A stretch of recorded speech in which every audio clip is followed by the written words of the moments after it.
सर्वोपद्रवशान्तिं कुरु कुरु स्वाहा। ओम ह्रीं जगच्छान्तिकराय श्री शान्तिनाथाय नमः सर्वोपद्रवशान्तिं कुरु कुरु स्वाहा। ओम ह्रीं जगच्छान्तिकराय श्री शान्तिनाथाय नमः सर्वोपद्रवशान्तिं कुरु कुरु स्वाहा। ओम ह्रीं जगच्छान्तिकराय श्री शान्तिनाथाय नमः सर्वोपद्रवशान्तिं कुरु कुरु स्वाहा। ओम ह्रीं जगच्छान्तिकराय श्री शान्तिनाथाय नमः सर्वोपद्रवशान्तिं कुरु कुरु स्वाहा। ओम ह्रीं जगच्छान्तिकराय श्री शान्तिनाथाय नमः सर्वोपद्रवशान्तिं कुरु कुरु स्वाहा। ओम ह्रीं जगच्छान्तिकराय श्री शान्तिनाथाय नमः सर्वोपद्रवशान्तिं कुरु कुरु स्वाहा। ओम ह्रीं जगच्छान्तिकराय श्री शान्तिनाथाय नमः सर्वोपद्रवशान्तिं कुरु कुरु स्वाहा। ओम ह्रीं जगच्छान्तिकराय श्री शान्तिनाथाय नमः सर्वोपद्रवशान्तिं कुरु कुरु स्वाहा। ओम ह्रीं जगच्छान्तिकराय श्री शान्तिनाथाय नमः सर्वोपद्रवशान्तिं कुरु कुरु स्वाहा। ओम ह्रीं जगच्छान्तिकराय श्री शान्तिनाथाय नमः सर्वोपद्रवशान्तिं कुरु कुरु स्वाहा। ओम ह्रीं जगच्छान्तिकराय श्री शान्तिनाथाय नमः सर्वोपद्रवशान्तिं कुरु कुरु स्वाहा। ओम ह्रीं जगच्छान्तिकराय श्री शान्तिनाथाय नमः सर्वोपद्रवशान्तिं कुरु कुरु स्वाहा। जय बोलो श्री शांतिनाथ भगवान की जय जय जय। अब मेरे साथ महामंत्र के स्मरण के लिए अपना मानस तैयार करेंगे और फिर आज के संदर्भ की बातें।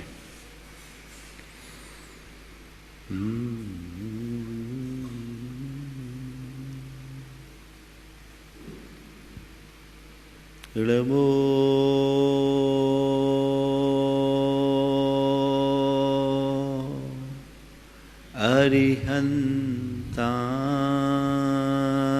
अरिहन्ताणं नमो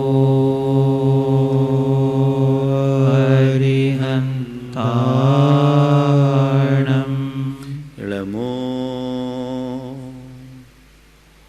सिद्धा नमो सिद्धाणं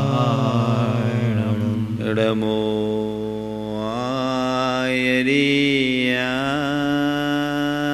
आयर्याणं नमो आयर्याणं नमो उवज्झाय नमो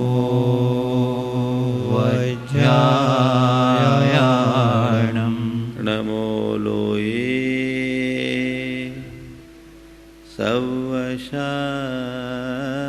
सवशाहुनं नमो लोहे सवसाहुनं एषो पञ्च णमोयारो एषो पञ्चनमोयारो सवपाव पनाशिनो सर्वपावप्रणाशिनो मङ्गलाळं च सवेशिं मङ्गलाळं च सवेशिं पढमं ओ मङ्गलम् परमं होयि मङ्गलम्। जय जय बोलो देवादिदेव 1008 श्री भगवान महावीर स्वामी की जय जय जय। अहिंसा परमो धर्म की जय जय जय। परम पूज आचार्य गुरुवर श्री विद्यासागर जी महाराज की जय जय जय। बोलिए परम पूज्य श्री प्रमाण सागर जी महाराज की जय जय। परम पूज्य श्री हर सागर जी महाराज की जय जय जय। नमो। एक बार एक सेठ अपने सिक्कों को गिन गिन कर तिजोरी में रख रहा था। उन सिक्कों में कुछ नकली सिक्के थे। सेठ सिक्कों की परख कर रहा था। नकली सिक्कों के भीतर बेचैनी आई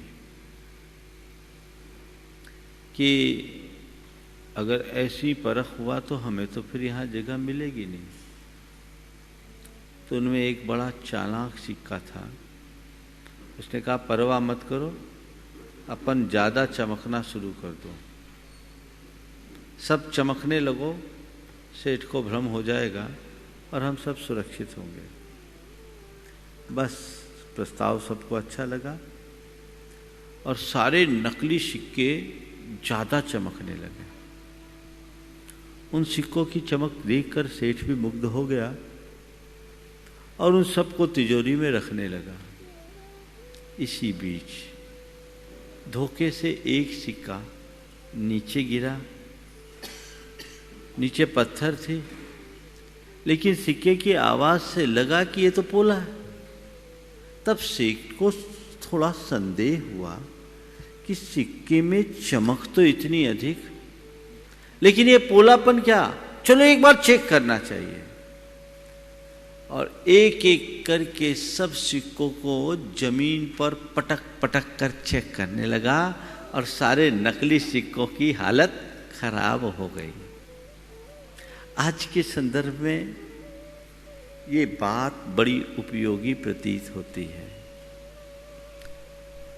हमारा जीवन अगर सही है, सच्चा है, तो सब जगह हम सलामत हैं। और यदि उसमें कोई कृत्रिमता है तो कदम कदम पर खतरा है। कृत्रिमता से चमक तो प्रकट की जा सकती है,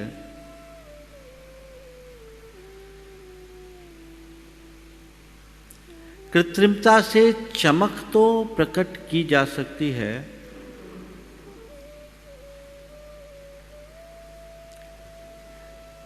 कृत्रिमता से चमक तो प्रकट की जा सकती है, लेकिन कृत्रिमता में स्थायित्व नहीं होता।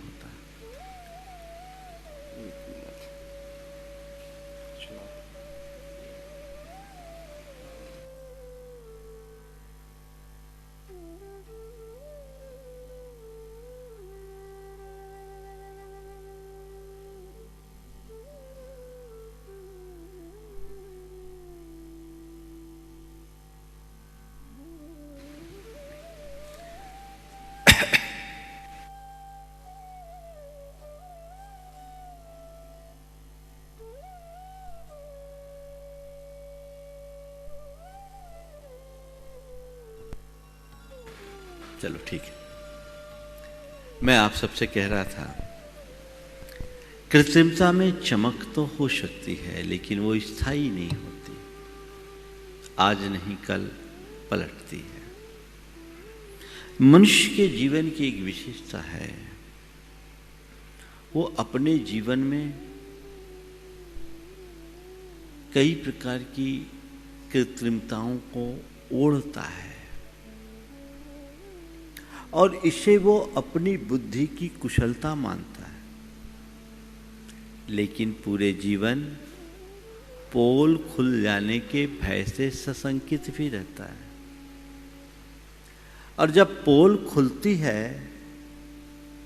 तो उसकी दशा बड़ी दयनीय हो जाती है। संत कहते हैं, ऐसा कोई काम ही न करो जिससे तुम्हारे मन में कोई शंका या भय की स्थिति हो। हर पल निश्चिंतता रहे, और निश्चिंतता तभी होगी जब निश्चलता होगी। जिसमें निश्चलता है उसी में निश्चिंतता है, और जहां छल है वहां हर पल शंका, चिंता या दुविधा है। आज बात आर्जव धर्म की है। जीवन को निश्चिंतता से जीना है तो आर्जव को अपनाओ, निश्चल बनो। मन में किसी भी प्रकार का छल नहीं होना चाहिए। ये छल माया है जो हमारे सारे गुणों का सफाया करती है। इस छल से मुक्त होने का हमारा प्रयास होना चाहिए। आज हम देखें कि जो मनुष्य औरों के साथ छलपूर्ण व्यवहार करता है उसकी दशा क्या होती। माया अनेक रूपों में हमारे जीवन के साथ जुड़ती है, जिसे हम मायाचार कहते हैं। माया हमारे मन के सिंहासन पर बैठी है, दिखाई नहीं पड़ती, लेकिन हमारी वाणी और चेष्टा के बल पर वो किसी न किसी रूप में प्रकट हो जाती है। और जो प्रकट रूप है वो मायाचार है, जो अनेक रूपों में सामने आता है। कभी छल के रूप में, कभी विश्वासघात के रूप में, तो कभी धोखे के रूप में, तो कभी षड्यंत्र या कुचक्र के रूप में। आज हम जब आर्जव धर्म की बात सुनने के लिए बैठे हैं, हमें ये देखना है कि मेरे मन की माया का स्तर क्या है। मैं मानता हूं कि मनुष्य के जीवन में किसी न किसी रूप में माया तो बनी रहती है। कई जगह है जो आपको अपने जीवन व्यवहार में लाना पड़ता, लाते हो, लेकिन देखना यह है कि उसका स्तर क्या है। माया का सामान्य अर्थ है किसी को कुछ छुपाना। अब छुपाना तो सबके जीवन में किसी न किसी रूप में होता है, क्योंकि सब कुछ उजागर कर देना भी बड़ा भयावह होता है। लेकिन संत कहते तुम्हें छुपाना है, छुपाओ। उसके विषय में तुम्हें कुछ नहीं कहा जा रहा है, लेकिन ऐसा कर्म मत करो जिससे किसी का हित बाधित होता हो। छल से बचो। 4 जगह छल से बचना है। छल क्या है, क्यों होता है, मैं उस विषय में नहीं कहूंगा, क्योंकि आप सबको पता है छल क्या है, छल का परिणाम क्या है। इनसे बच सको तो बहुत अच्छी बात है, लेकिन कम से कम 4 जगह छल मत करो। सबसे पहले स्वयं से छल मत करो। स्वयं के साथ छल, स्वयं के साथ धोखा, आत्मवंचना बहुत बड़ा अपराध है। आप कहोगे महाराज हम लोग तो दूसरों को धोखा देते हैं। संत कहते दूसरों को धोखा नहीं, खुद को धोखा ज्यादा देते हैं। यथार्थ जो दूसरों को धोखा दे रहा है वो खुद को अंधकार में रखा है। खुद को धोखा मत दो, अर्थात अपने जीवन में दोहरापन मत रखो। तुम जो हो उसे ठीक तरीके से समझो। आत्ममुग्धता पूर्ण जीवन कभी मत जियो। बहुत सारे लोग हैं जो अपना ऊपरी रूप बहुत अच्छा रखते हैं और उनके उस व्यक्तित्व से प्रभावित होकर दुनिया उन्हें सम्मान देती है, उनकी पूजा करती है, लेकिन उनके भीतर कुछ और चलता रहता है जिसे वो जानता है और जानते हुए भी उससे मुक्त होने की कोशिश नहीं करता, बल्कि उसे और पुष्ट करता है। क्या ये स्वयं के साथ धोखा नहीं है? जानबूझकर अनजान बने, क्या ये धोखा नहीं है? अपने हित को हम उपेक्षित और खंडित होते हुए देख रहे हैं, फिर भी नहीं संभल रहे, क्या ये स्वयं के साथ धोखा नहीं है? यदि व्यक्ति स्वयं के प्रति जागरूक हो जाए तो संसार में वो किसी के प्रति कोई गलत आचरण नहीं करेगा। लेकिन ज्यादातर लोग स्वयं के साथ ही खिलवाड़ करते हैं, धोखा करते हैं। जीवन में एक कृत्रिमता रहती, ऊपर कुछ है और भीतर कुछ है।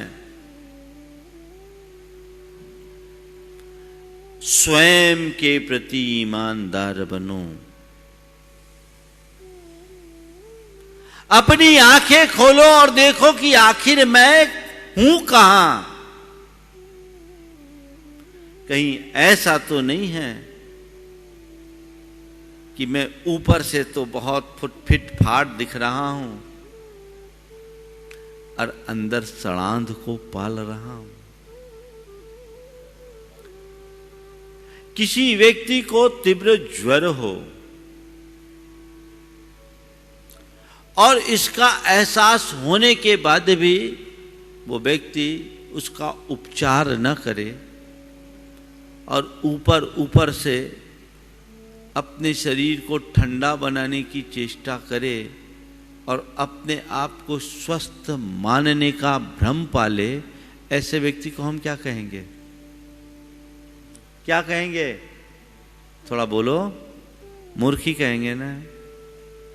मूर्ख ही तो कहेंगे, बिल्कुल मूर्ख। थोड़ा देखो, ऐसा कोई मूर्ख तुम्हारे भीतर तो नहीं बैठा? बैठा है ना? और बैठा के रखने की कसम खाए हैं, कसम खाए हैं। यही आत्मछल है। मेरे दोष, मेरी दुर्बलता, मेरे दुर्गुण मुझे दिख रहे हैं, फिर भी मैं उन्हें पुष्ट करता चल रहा हूं, उन्हें अनदेखा कर रहा हूं। क्या ये स्वयं के साथ धोखा नहीं है? ये बहुत बड़ा धोखा है और यहां हमें सजग और सावधान होना चाहिए। आप तो भगवान के चरणों में आकर विनती करते हो, प्रभु पतित पावन मैं अपावन चरण आयो शरण जी, बोलते हो।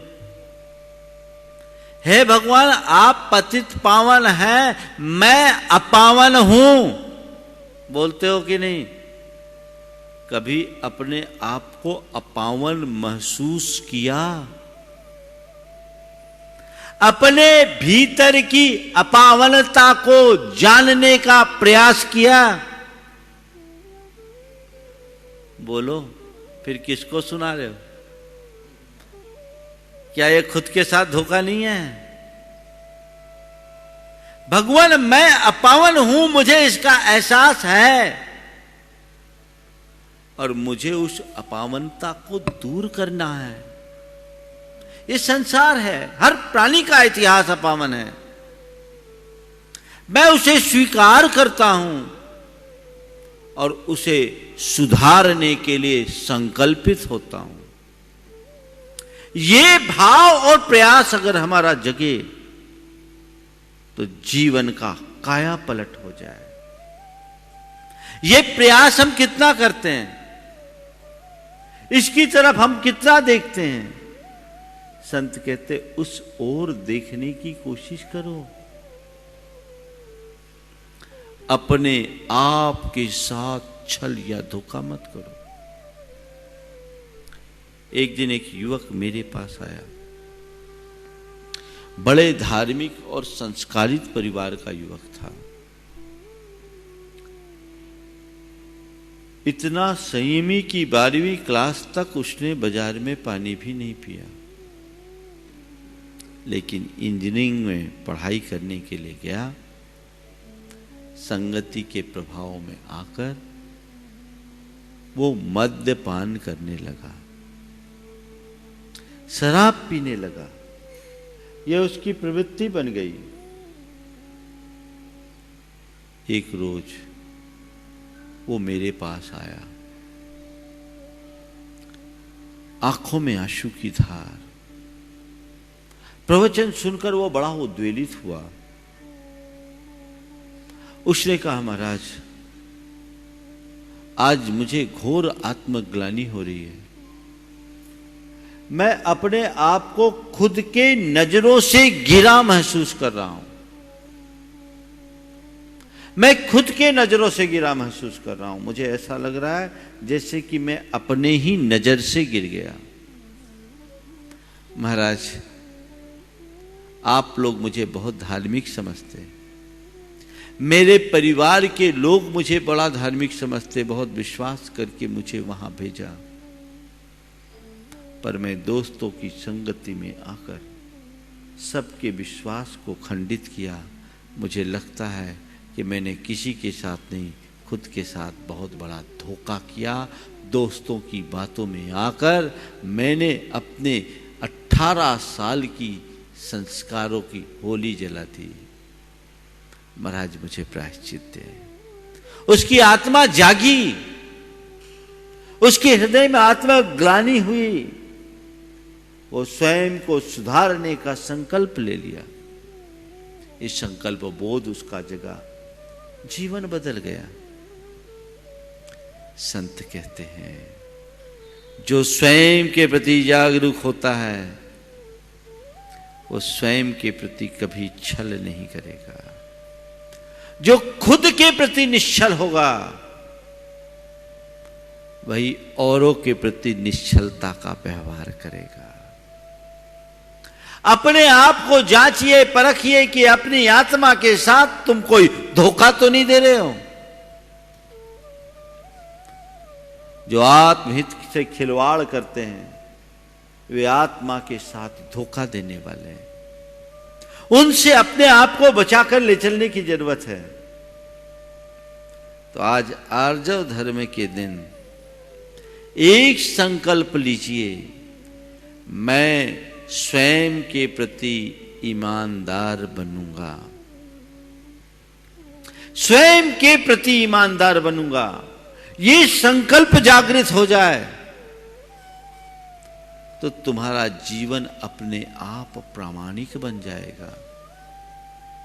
अच्छे अच्छे लोग जो ऊपर से बड़े धर्मी, साधु और तपस्वी दिखते हैं, लेकिन उनके अंदर बहुत कुछ उल्टा चलता रहता है। लोग उसे नहीं जानते, पर वो तो उसे पहचानता है। ऊपर से व्यक्तित्व बड़ा आकर्षक है और भीतर से खोखला। ये आत्मवंचना है। इनके लिए कहा गया, वंचक भक्त कहाए राम के, वंचक भक्त कहाए राम के, किंकर कंचन कोह काम के। कंचन, क्रोध और काम के किंकर बने हो तो राम के भक्त कहां? यदि अभी भी तुम्हारा पाप और अनैतिकता के प्रति आकर्षण है,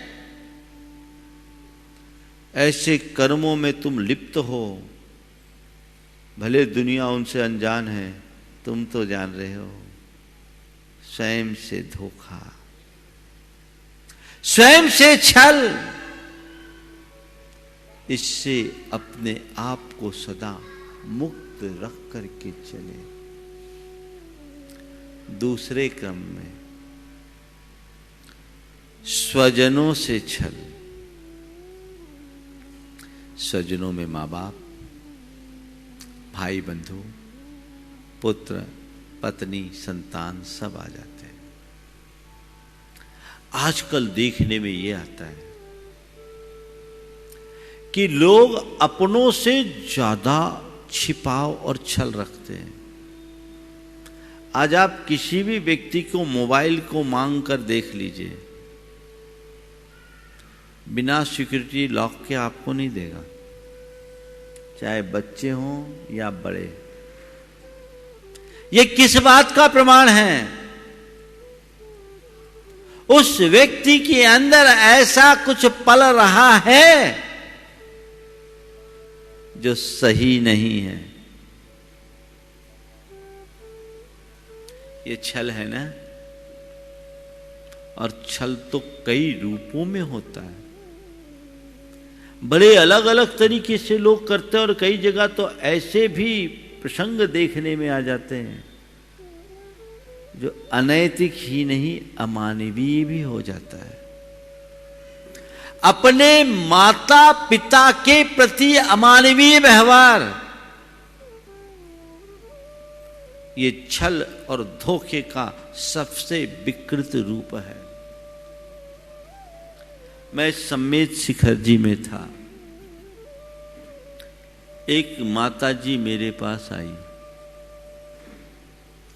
उन्होंने कहा, महाराज जी मुझे कुछ दान देना है। मैंने कहा दफ्तर में जाओ और जो आपको दान देना है दे दो।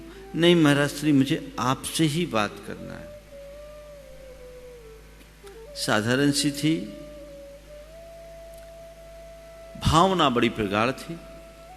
मैंने पूछा क्या करना है? उन्होंने कहा मुझे 11 लाख रुपया गुनायतन को देना है। हालत एकदम सामान, साड़ी जो उनकी होगी वो एकदम 200-300 रुपए की। मैंने कहा माता जी आप इतना दान देना तो चाह रही, बहुत अच्छी बात है, इतने रुपए हैं आपके पास? हाँ महाराज कुछ जोड़ लिया है और कुछ धीरे धीरे दे दूंगे। बोले अपने बच्चों से पूछ लिया? बच्चे की बात आते ही आंखों से आंसू।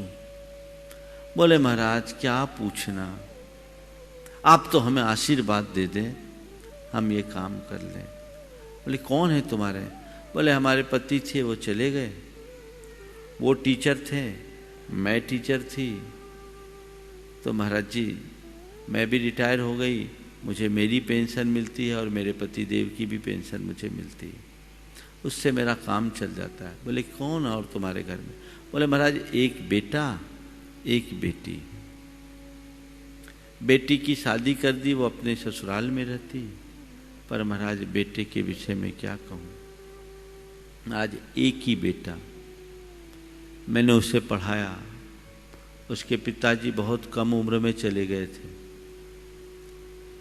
बेटे को पढ़ाया, आईआईटी की, आईआईटी करके उसकी अमेरिका की एक बड़ी कंपनी में नौकरी लग गई। महाराज मैंने उसकी शादी कर दी। शादी करने के बाद उसने कुछ दिन नौकरी की और नौकरी करने के बाद अपनी कंपनी डाली। मुझसे पैसों की मांग की, माँ मुझे पैसे चाहिए, कंपनी में इन्वेस्ट करना है। महाराज मेरे पास जितना भी पीएफ और ग्रेच्युइटी का पैसा था मैंने उसको दे दिया कि मेरे बेटे का भविष्य अच्छा हो। उसको उसमें भी काम नहीं चला तो मैंने अपने गहने भी दे दिए। उसने और मांग की, बोले और भी चाहिए। उसने मुझसे पावर ऑफ अटर्नी मेरे मकान की ले ली। 5000 स्क्वायर फुट का मकान था, मेरे पति ने बहुत मेहनत से बनाया था। पावर ऑफ अटर्नी ले ली। महाराज मैंने दे दी कि चलो कोई बात नहीं। उसने कहा था कि अभी से बेचेंगे नहीं, हमारा धीरे धीरे काम जम जाएगा। पर महाराज मुझे एक दिन बड़ा झटका लगा कि कि मैं घर से मंदिर के लिए निकल रही थी कि लोग मेरे घर आए और उन्होंने कहा ये मकान तो हमारा हो गया, हमने खरीद लिया है, आप इसे खाली करो। महाराज मैं हक्की बक्की रह गई। बेटे को फोन लगाया, वहां फोन रिसीव नहीं हो। महाराज जी उसने जिसे मकान बेचा, 2 करोड़ में मकान बेचा। वो लोग बड़े दबंग प्रकृति के थे। मुझे एक पल में कुछ समझ में नहीं आया, मुझे घर से निकलना पड़ा। महाराज इतनी बड़ी गृहस्थी है, मैं क्या करूं। थोड़ा बहुत जो सामान था उठाई, थोड़े दिन बेटी के साथ रही। अब महाराज मैं एक किराए के मकान में रह रही हूं। 9 वर्ष बीत गए, आज तक बेटे ने मेरे से कुछ पूछा तक नहीं, मैं जिंदा हूं या मर गई, उसने पूछा भी नहीं। मकान उसने ले लिया। महाराज मुझे तो देना ही था, धोखे से लिया, मांग के लेता तो मुझे ज़्यादा खुशी होती। चलो महाराज अब उसका जो है सो हो। मैं एक टाइम भोजन करती हूँ, मेरी खुराक में 2 फुलके मात्र लेती हूँ, उसके अलावा कुछ नहीं। महाराज मेरा कोई खर्चा नहीं, पेंशन पर्याप्त मिलती है, मैं आपको नियमित सुनते रही हूँ, तो मेरी इच्छा है कि ये पैसा मेरा यहाँ लग जाए तो मैं बहुत सुखी होंगी। आंखों में आंसू। और बेटा देखो एक बड़ी कंपनी का मालिक भी बन गया, लेकिन माँ के साथ कितना छलपूर्ण व्यवहार किया। जिस माँ ने वैधव्य ने बेटे को पाल पोस कर बड़ा किया, IITN बना दिया, लेकिन वो बेटा इंसान कहलाने लायक भी नहीं बचा। इस तरह का धोखा, ऐसा और इस तरह के न जाने कितने प्रकार के धोखे लोग करते रहते हैं। लोग उससे बहुत ज्यादा दुखी होते हैं। संत कहते हैं कभी ऐसा जीवन में मत करना। माँ बाप को कभी धोखा मत देना, माँ बाप को कभी धोखे में मत रखना। उनके समक्ष अपनी स्थिति सदैव स्पष्ट रखना और उनके साथ ऐसा कभी कोई दुर्व्यवहार मत करना। मनुष्य के मन में जब लोभ, लालच और लिप्सा बढ़ती है, उनकी ही पूर्ति के लिए वो कपटपूर्ण व्यवहार करता है। वो सोचता है कि ऐसा करके मैं बहुत बड़ी उपलब्धि अर्जित करूंगा, पर ये उसका भ्रम है। ऐसा करने वाला पाता कम है, खोता ज्यादा है, और एक दिन उसकी स्थिति ऐसी बनती ही है जो ठीक नहीं। हमें यहां बहुत सावधान रहना चाहिए। आए दिन जो देखने में आता है, अपनी ही संतान की उपेक्षा के पात्र माँ बाप को वृद्धाश्रमों में शरण लेनी पड़ती है।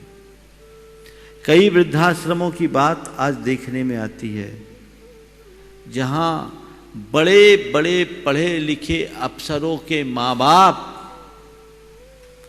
अपनी सारी संपत्ति से बेदखल कराकर वहां शरण ले रहे हैं। इस संसार कैसा विचित्र है। जिनकी दृष्टि में धन पैसा ही सब कुछ हो जाता है, उनके साथ कुछ ऐसा ही घटित होता है। अपने जीवन में यहां सजग रहना है। एक संकल्प लो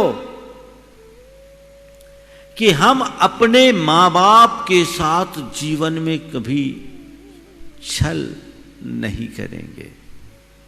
जिन्होंने मुझे जन्म दिया, जीवन दिया, संस्कार दिया, जिनके कारण आज हम पले बढ़े, योग्य बने, उनके साथ छल, ये बहुत ही बुरा कर्म है।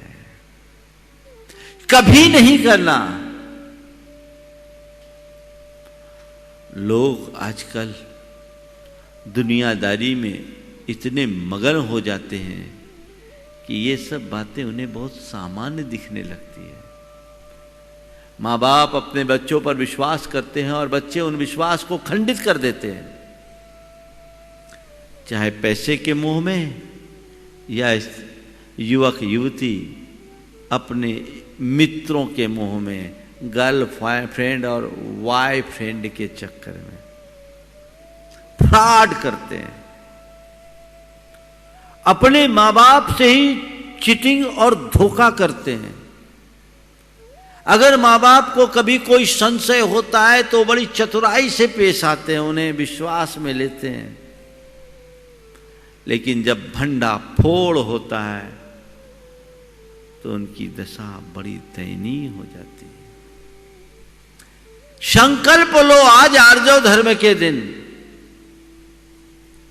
कि हम माता पिता के साथ कभी धोखा नहीं करेंगे, छल नहीं करेंगे, माँ बाप के ही साथ नहीं, भाई बंधु के साथ छल नहीं।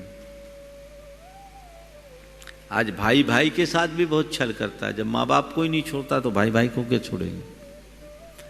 और पति पत्नी के मध्य भी बहुत छल होता है, ऊपर से प्रेम दिखता है और अंदर कुछ और चलता रहता है। अगर पति पत्नी एक दूसरे के प्रति ईमानदार नहीं है तो उनके दाम्पत्य जीवन का कोई अर्थ नहीं है। एक सच्चे धर्मात्मा की यही पहचान है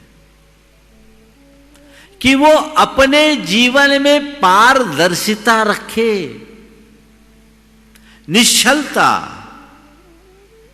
लेकिन अब वो चीजें दिनों दिन घटते जा रही है, समाप्त सी हो रही है। अब ये सारे संबंध नहीं रहे, संपर्क बन के रह गए। एक दूसरे के साथ हैं पर एक दूसरे का कोई नहीं। सबके अपने बैंक अकाउंट्स हैं, सब अपने अपने तरीके से ऑपरेशन करते हैं, सबके अपने अपने आय के साधन हैं, सबकी अपनी अपनी जिंदगी हो गई और लोग केवल अपना ही उल्लू सीधा करना सीख गए।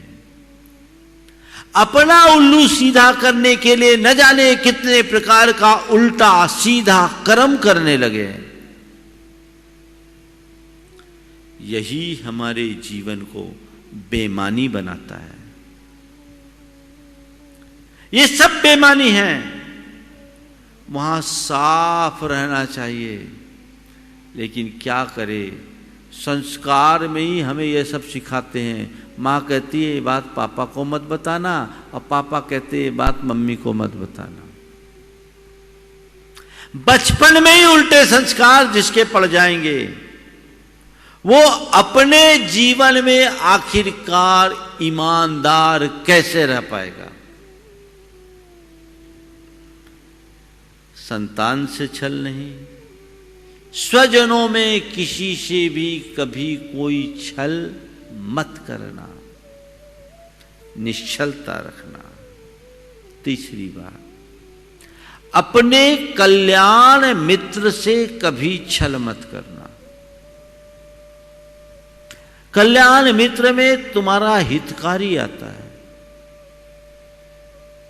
जिससे तुम्हारा हित हुआ है, वो जिसने तुम्हें साथ दिया, जिसका तुम पर उपकार है, उसके प्रति कभी छलपूर्ण भाव मत रखना। लेकिन लोग उन्हें भी नहीं छोड़ते। मौका पड़ने पर तो खूब जी हजूरी करते हैं, और मौका निकल जाए तो चूना लगाने में देर नहीं लगती। बहुत सारे ऐसे प्रकरण हैं, प्रसंग हैं, जो लोग ऐसे लोगों के साथ छल कर देते हैं, धोखा करते हैं। बाद में जब उसकी कलई खुलती है तो फिर वो कहीं के भी नहीं रहते, कहीं के भी नहीं रहते। एक व्यक्ति ने, देखिए कैसा अपने कल्याणकारी व्यक्ति के प्रति सही दृष्टिकोण क्या होना चाहिए और गलत दृष्टिकोण कैसा होता है। दो प्रसंग आपको सुना रहा हूं। एक गांव में बाढ़ आई, सब कुछ बह गया, पूरा गांव बह गया। गांव के लोग गांव से शहर की ओर आए और गांव में एक 8 साल का बच्चा अनाथ हो गया, उसका कोई नहीं बचा। गांव के लोग उस बच्चे को लेकर शहर के एक परोपकारी सेठ के यहाँ रख दिए। सेठ बड़ा सुहृदय था, उसे अपने पास रखा, थोड़ा पढ़ाया लिखाया, काम सिखाया। इसने बड़ी लगन और निष्ठा से सेठ को पिता के तुल्य माना और अपने जीवन में जो उत्कृष्टतम हो सकता था करा। उसमें जबरदस्त हुनर था। उसने अपने दम पर सेठ के कारोबार को काफी बढ़ाया और जब देखा सेठ का कारोबार भी बढ़ गया और सब कुछ ठीक हो गया, सेठ ने उसका विवाह भी कर दिया। विवाहोपरांत उसने एक दिन सेठ से कहा कि पिताजी, आपका मुझ पर बड़ा उपकार है, लेकिन मेरे गांव और गांव के लोगों का भी मुझ पर बड़ा ऋण है, जिन्होंने मुझे आप तक पहुंचाया। मैं तो अनाथ हो गया था, मैं तो अनाथ हो गया होता यदि वे आप तक मुझे नहीं लाते, पहुंचाते, तो मैं तो भिखारी बना पड़ता। मैं चाहता हूँ कुछ दिन गांव में जाऊं और गांव में रहकर अपना कारोबार करूं और गांव वासियों की सेवा करूं। सेठ बेटे की बात को सुनकर बड़ा प्रभावित हुआ और कहा, बिल्कुल तुम्हारा विचार उत्तम है, तुम जाओ। उसे अपेक्षित धन दिया जो उसके हिस्से का था, विदा किया। ये गांव में आया, अपना कारोबार शुरू किया। भाग्य ने बहुत साथ दिया और उसका कारोबार कई गुना बढ़ गया। पर इधर बेटा क्या गया, सेठ का पासा पलट गया, पूरा व्यापार ठप्प। एक एक पैसे के लिए मोहताज होने लगा। कल तक जो बड़ा सेठ था, आज एकदम दयनीय दशा हो गई। कब किसके दिन पलट जाए कौन जानता है। धर्मपत्नी ने कहा कि ऐसे मौके पे हमें अपने धर्मपुत्र तक जाना चाहिए, उस तक अपनी बात पहुंचाना चाहिए। सेठ के मन में पहले संशय हुआ कि पता नहीं वो मुझे पहचानेगा भी कि नहीं, लेकिन सेठानी ने कहा कि नहीं, वो ऐसा नहीं है, वो बहुत संस्कारवान पुत्र है, आप जाइए। सेठ बिना सूचना के बेटे के गांव तक पहुंचा। बेटा अपने कारोबार में मगन था। अचानक उसे मालूम पड़ा कि बाहर कोई सेठ जी आए हुए। बेटे की जैसी दृष्टि पड़ी, अपने स्थान से उठ करके सीधे दौड़ कर गया, उनके चरणों में गिरा। पिताजी, आप यहां अचानक कैसे? आकर के अपने आसन पर बिठाया, आंसुओं से उनके पांव धोए और गांव के सारे प्रमुख लोगों को बताया, ये हमारे धर्म पिता है, ये मेरे तारनहार हैं। आज जो कुछ हूं मैं इनके ही बदौलत हूं। इनके उपकारों से मेरा रोम रोम दबा पड़ा। उसके बाद सेठ जी को घर ले गया। पति पत्नी दोनों ने उनकी खूब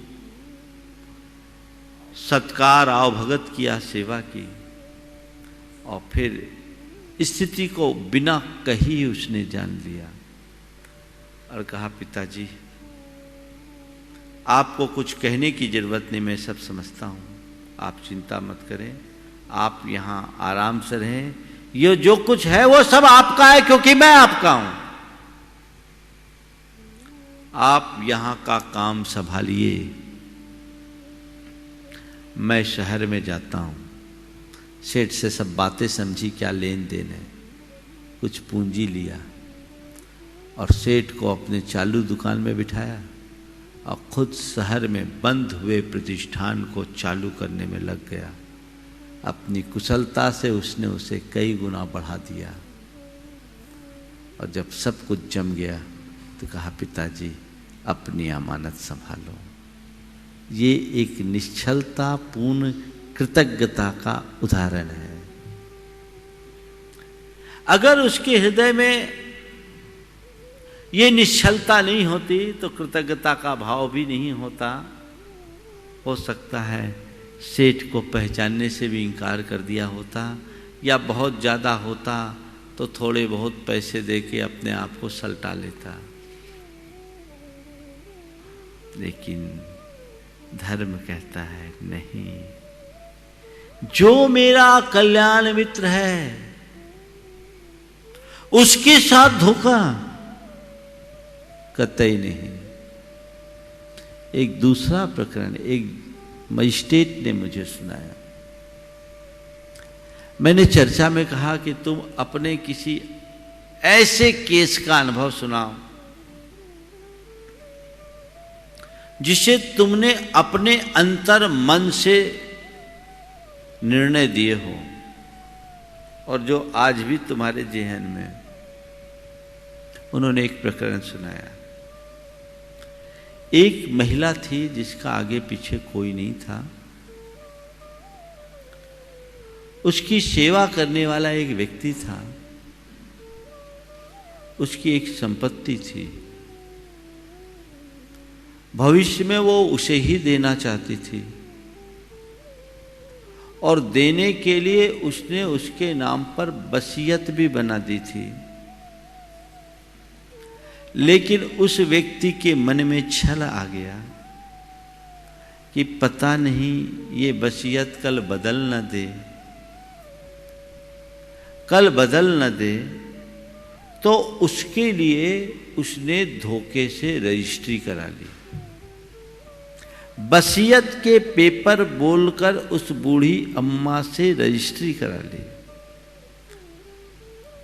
ये उस मां को बहुत ज्यादा चुभा। वो अंदर से बड़ी दुखी हुई। उसने सारे वकीलों को अपने पक्ष में कर रखा था। इसके साथ एक साधारण सा वकील था। उन्होंने कहा, महाराज जब वो कोर्ट में आती तो केवल एक ही बात कहती कि मुझे से मेरे साथ धोखा हुआ है। मैंने उसे पूछा तो उसने अपनी बात सारी बता दी कि मुझे देना तो उसी को था, लेकिन मैंने वसीयत की थी, रजिस्ट्री नहीं की थी। इसने धोखे से रजिस्ट्री करा लिया। अब रजिस्ट्री है, उसके साइन है, वो कह रही धोखे से रजिस्ट्री है। उन्होंने कहा कि महाराज तब मैंने अपने विवेक का प्रयोग किया। छल की पोल तो खुलती है। विवेक का प्रयोग किया। मैंने उसे अपने चेंबर में बुलाया कि भाई आपने ये जो खरीदे कितने रुपए में खरीदे थे? बता दिया इतने रुपए में खरीदे थे। बोले अच्छा, आपने जो रुपए दिए उसमें कितने कितने के नोट थे? उस समय 1000 का नोट चलता था। उसने बोला सब 1000 के नोट थे। बोला ठीक है। और कौन था? आपने पैसे दिए थे? बोले हाँ, मेरी पत्नी साथ में थी और पत्नी ने पैसे लाके दिए थे, मैंने पकड़ाए थे। ठीक है। थोड़ी देर बाद पत्नी को चेंबर में बुलाया। पत्नी से पूछा कितने रुपए दिए थे? बता दी। जितने रुपए पति ने बताया उतने रुपए उसने बता दिए। आपने कौन कौन से नोट दिए थे? बोले कुछ 500 के थे, कुछ 1000 के थे। भेद खुल गया। बोला महाराज मैंने इस आधार पर उस बुढ़िया के पक्ष में फैसला दिया। उसकी आंखों से जो आंसू की धार हुई, मैं आपको कह नहीं सकता। महाराज बहुत दुआएं दी। वो फर्जी काम था और वो फर्जी वाला हो गया। किसके साथ? वो बुढ़िया कह रही थी मुझे देना इसी को था, लेकिन अब इस नालायक को नहीं दूंगी, मैं दान करूंगी। उसने अपनी संपत्ति को दान करने का निर्णय ले लिया। लोग ऐसे होते हैं, थोड़े से लोभ में किसी को भी धोखा दे देते हैं। आप लोग कहते हैं ना, देते हैं भगवान को धोखा, इंसा को क्या छोड़ेंगे। तो ये हाल है आज का।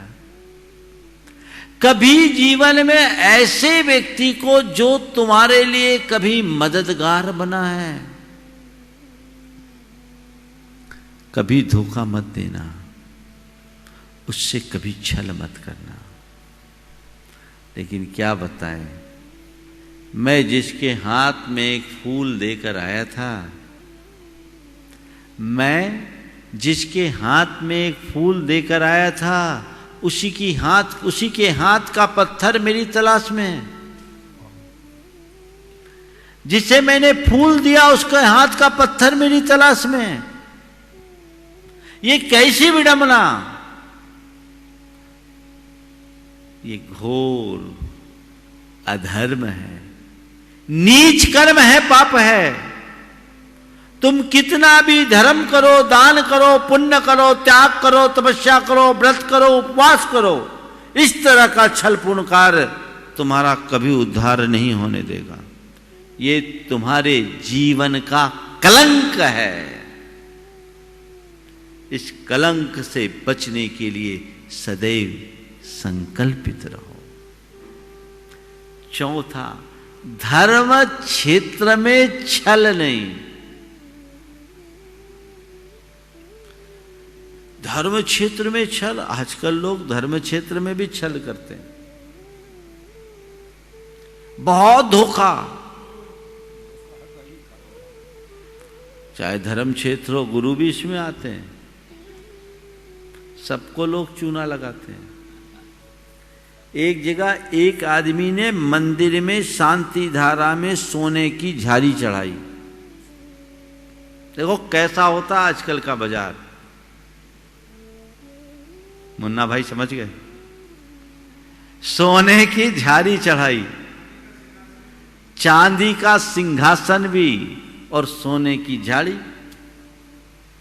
अब समाज में चर्चा, इतना बहुमूल्य दान कोई कर रहा है ऐसी सामग्री का, तो इसका मतलब उस बड़ा आसामी है, तभी ना करेगा।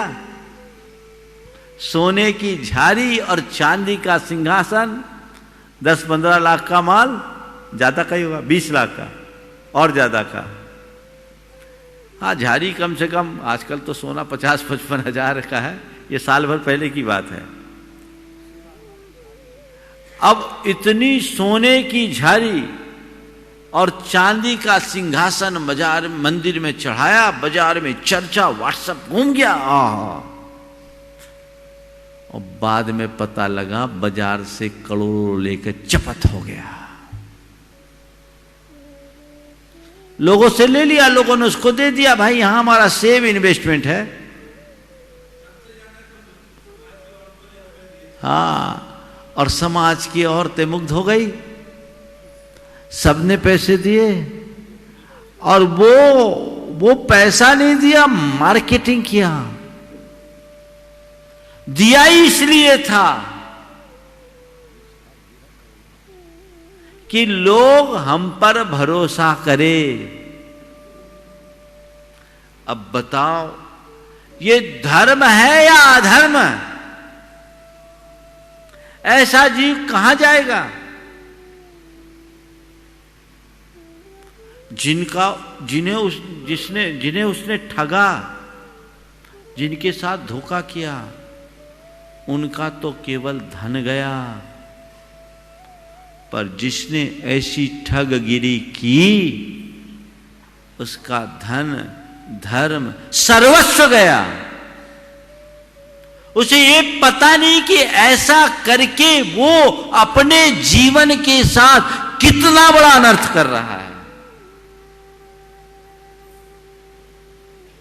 संकल्प लो,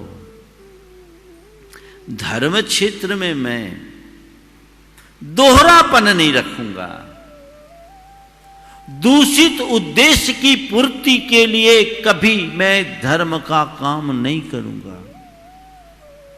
धर्म की आड़ में निजी स्वार्थों को मैं पुष्ट नहीं करूंगा। ये तुम्हारा आर्जव धर्म है। बातें बड़ी बड़ी करो और काम इतना नीचे स्तर का करो तो बहुत अच्छी बात नहीं है। मैं जानता हूं कुछ लोग धर्म को जीते हैं और कुछ लोग धर्म का इस्तेमाल करते हैं। एक ऐसे व्यक्ति को जानता हूं जो पहले ज्यादा कोई धर्म नहीं करता था, बच्चे बड़े हो गए तो थोड़ा धार्मिक हो गया, दान वान भी देने लगा। उससे किसी ने बोला क्या बात है भाई आजकल तुम बहुत जुड़ गए? बोले जुड़ा फुला कुछ नहीं हो, मुझे तो बच्चों की शादियां करनी है तो थोड़ी रेपुटेशन तो बनानी पड़ेगी। रेपुटेशन तो बनानी पड़ेगी। मुझसे जुड़ा, बोला महाराज बहुत हाई फाई है। किसी से बोला, उसके मित्र ने बोला तुम महाराज से बहुत जुड़ गए। मुझे जब मालूम पड़ा मैं अपना माथा पकड़ लिया। बोला महाराज बहुत हाई फाई हैं, महाराज के साथ देश के सब बड़े बड़े लोग जुड़े हैं, मैं महाराज से जुड़ूंगा तो हमारे बच्चों का संबंध अच्छे घरों में होगा। क्या दृष्टिकोण! ये धर्म है कि धर्म का इस्तेमाल?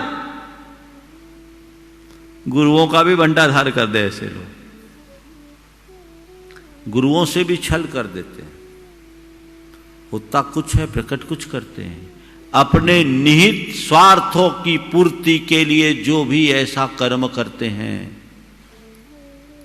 वो स्वयं के साथ बहुत बड़ा छल कर रहे हैं, धोखा कर रहे हैं, अपनी आत्मा को रसातल में पहुंचा रहे हैं,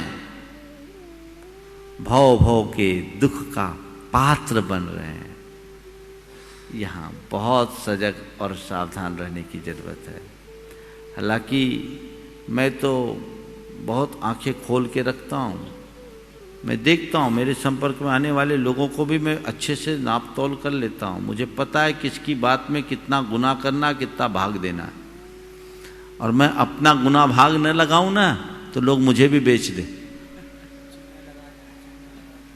ये हाल है लोगों की, ये मानसिकता है। गुरुओं की शरण में आकर के भी गोरख धंधा, कहां जाएंगे? बच्चों, तुम्हारी कोई समस्या है, स्पष्टता से प्रकट करो, छल से नहीं, धोखे से नहीं। अगर तुम किसी से कोई बात कहकर मदद लेते हो, सामने वालों को संतुष्टि होती है, कितना भी बड़ा मदद दे दे।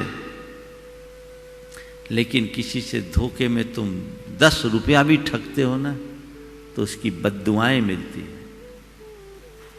जीवन में ऐसा कर्म कभी मत करना। भूखे मर जाने को तैयार रहना, पर धर्म क्षेत्र में कभी कुकर्म करने का मनोभाव भी मत रखना। तब हम अपने जीवन में कुछ सार्थक उपलब्धि घटित कर पाएंगे, अन्यथा सब कुछ व्यर्थ होगा।